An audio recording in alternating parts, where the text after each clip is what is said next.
Hello friends, आज जो class है भारत का इतिहास का 50 महत्वपूर्ण प्रश्न के बारे में इस वीडियो में अध्ययन करेंगे। आज जो टॉपिक होगा प्राचीन भारत से लेकर गुप्त साम्राज्य तक एक संपूर्ण अभ्यास आज इस वीडियो में अध्ययन करेंगे। प्रश्न नंबर 162 है, मेगास्थनीज की पुस्तक का क्या नाम है? इसकी पुस्तक नाम इंडिका है। Option number 1। प्रश्न नंबर 163 है, ईसा की पूर्व 6वीं सदी में विश्व की प्रथम गणनात्मक व्यवस्था कहाँ थी? ये थी वैशाली में थी। Option number 3। प्रश्न नंबर 164 है, किस देवता के लिए ऋग्वेद में पुरंदर शब्द का प्रयोग हुआ है? यह इंद्र देवता के लिए ऋग्वेद में पुरंदर शब्द का प्रयोग किया था। Option number 1। प्रश्न नंबर 165 है, निम्नलिखित में से किस मृतकों का टीला के नाम से जाना जाता है? ये मोहनजोदड़ो को कहा जाता है। Option number 2। प्रश्न 166 है, हड़प्पा सभ्यता का स्थल लोथल स्थित है। लोथल किस राज्य में स्थित है? लोथल है ये भारत के गुजरात राज्य में स्थित है। Option number 1। प्रश्न नंबर 167 है, भीमबेटका की गुफाएं कहाँ स्थित हैं? जो भीमबेटका है इसकी गुफाएं रायसेन में स्थित हैं। Option number 4। प्रश्न नंबर 168 है, भारत छोड़ो आंदोलन का नेतृत्व किसने किया था? ये आंदोलन 1942 में हुआ था। इसका जो नेतृत्व किया था महात्मा गांधी ने।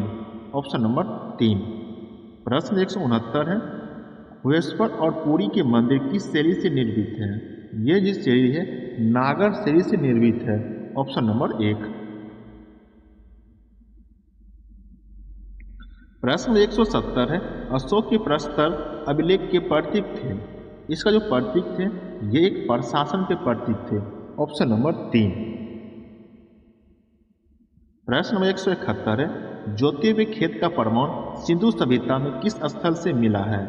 ये ज्योतिर्मय खेत का जो प्रमाण है ये कालीबंगा से मिला है। Option number 1। प्रश्न नंबर 172 है, निम्नलिखित में से कौन एक उपनिषद के उदय का अत्यधिक उपयुक्त कारण है? ये कारण है धर्म सुधार था। Option number 2। प्रश्न नंबर 173 है, सिंधु घाटी सभ्यता की अधिकतर मोहरें निर्मित है। जो अधिकतर मोहर किससे निर्मित है? ये सेलखड़ी से निर्मित है। Option number 4। प्रश्न 174 है, गौतम बुद्ध ने धम्मचक्र परिवर्तन कहाँ से आरंभ किया था? ये गौतम बुद्ध ने धर्मचक्र जो परिवर्तन जो आरंभ किया था यह सारनाथ से किया था। Option number 4। प्रश्न नंबर 175 है, सूती वस्त्र के साक्ष्य प्राप्त कहाँ से हुआ था? जो सूती वस्त्र इसका साक्ष्य जो प्रमाण मिला था ये मोहनजोदड़ो से मिला था। Option number 1।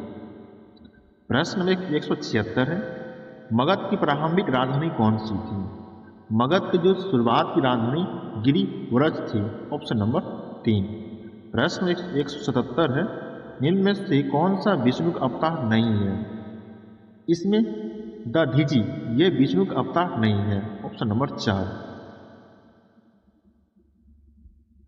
प्रश्न 178, हड़प्पा के लोग किस धातु का उपयोग नहीं जानते थे? हड़प्पा के लोग थे लोह धातु का उपयोग नहीं जानते थे, तो लोहा का उपयोग करना नहीं जानते थे। Option number 4। प्रश्न 179 है, तंजौर के राजेश्वर शिव मंदिर का निर्माण किसने करवाया था? ये तंजौर जो मंदिर जो शिव मंदिर का निर्माण जो किया था ये राज प्रथम ने करवाया था। Option number 1। प्रश्न नंबर 180 है, चंद्रगुप्त मौर्य चंद्रगिरी पर्वत श्रवणबेलगोला किस जैन संत ने साथ गया था? ये भद्रबाहु के साथ गए थे। Option number 3। प्रश्न 181, ये गौतम बुद्ध को कहाँ ज्ञान प्राप्त हुआ था? गौतम बुद्ध को ज्ञान की प्राप्ति ये बोध गया में हुआ था। Option number 2।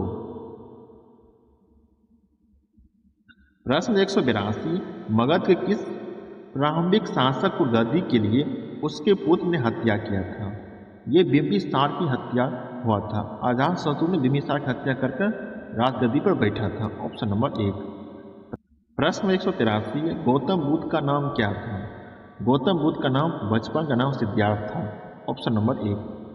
प्रश्न 184 है, नवनालंदा महाविहार किसके द्वारा विख्यात है? ये किसके द्वारा विख्यात है? ये जो विख्यात है पाली अनुसंधान संस्था के लिए विख्यात है। Option number 3। प्रश्न नंबर 185 है, चंद्रगुप्त मौर्य गुरु थे? चंद्रगुप्त मौर्य जो गुरु थे चाणक्य थे। Option number 1।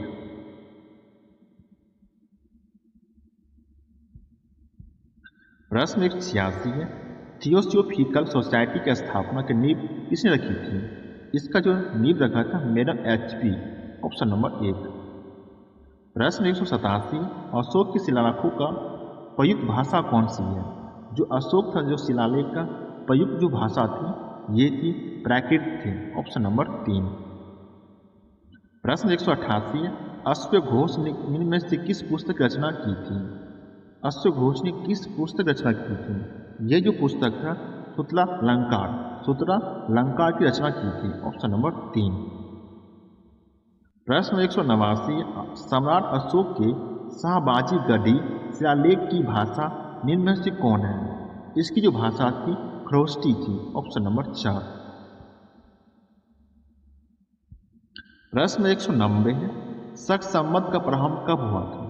जो शक संवत जो शुरुआत हुआ था 78 ईस्वी में हुआ था। Option number 1। प्रश्न नंबर 191, मौर्य काल में पथ विभाग के प्रमुख कहा जाता था? जो कहा जाता एग्रोनॉम मोई कहा जाता था। Option number 4। प्रश्न 193 है, दरबी वैष्णव संतों को कहा जाता था? क्या था? जो दरबी जो वैष्णव है उसे क्या कहा जाता था? इसे जो कहा जाता था अलवार। Option number 3। प्रश्न नंबर 193, सैंधव सभ्यता काल में श्रृंगार पेटिका के अवशेष किस स्थल से प्राप्त हुआ? जो सैंधव सभ्यता था जो श्रृंगार पेटिका था जो अवशेष कहाँ मिला है? इसका जो अवशेष मिला है चंद्रहू में मिला है। Option number 4। प्रश्न 194 है, गुप्त काल में कुल उपज का कितना भाग भूराजस्व के रूप में लिया जाता था? कुल भाग का 1/6 भाग। Option number 2। प्रश्न 195, संगम युग का संबंध किस राज्य से इतिहास से है? राज्य है तमिलनाडु से संबंधित है। Option number 3। प्रश्न 196, प्राचीन वेद कौन सा है? सबसे प्राचीन वेद ऋग्वेद है। Option number 2।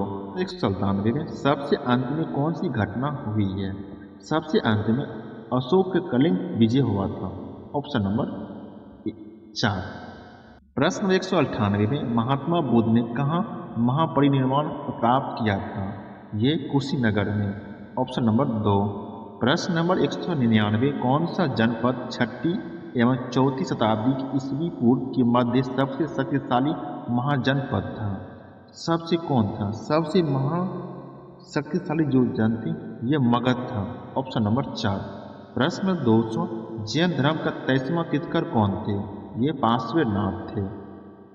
प्रश्न नंबर 201 है, प्राचीन भारत में जंगलवासी किस नाम से जाने जाते थे? किस नाम से? जो प्राचीन भारत में जंगलवासी जो थे वह निषाद के नाम से जानते थे। Option number 3। प्रश्न नंबर 202, हस्तिनापुर का उत्खनन डैश के मध्य हुआ था? 1950 से 1952 के बीच हुआ था। Option number 2। प्रश्न नंबर 203 है, निम्न में से कौन सी वस्तु हड़प्पा सब स्थल से प्राप्त नहीं हुआ है? ये सूती वस्त्र प्राप्त नहीं हुआ। Option number 3। प्रश्न नंबर 204 है, बौद्ध धर्म में उपदेश देने वाली किस भाषा का प्रयोग किया गया था? ये पाली भाषा का प्रयोग किया गया था बौद्ध धर्म में। Option number 1। प्रश्न 205 है, किस मौर्य स्तंभ के शीर्ष पर एक विशाल हाथी स्थापित किया गया था? किस पर किया गया था? ये जो था संकीसा स्तंभ पर, संकीसा स्तंभ पर किया गया था। 206 प्रश्न नंबर, कौन सी पुस्तक बिंदुसार को एक अभिषिक्त क्षत्रिय वर्णित करती है? कौन सी पुस्तक? ये जो बिंदुसार को करती है ये पुस्तक का नाम है दिव्या वदान। Option number 3।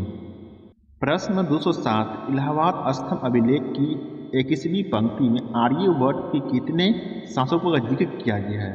इसमें 9 शासक का जिक्र किया गया है। Option number 4।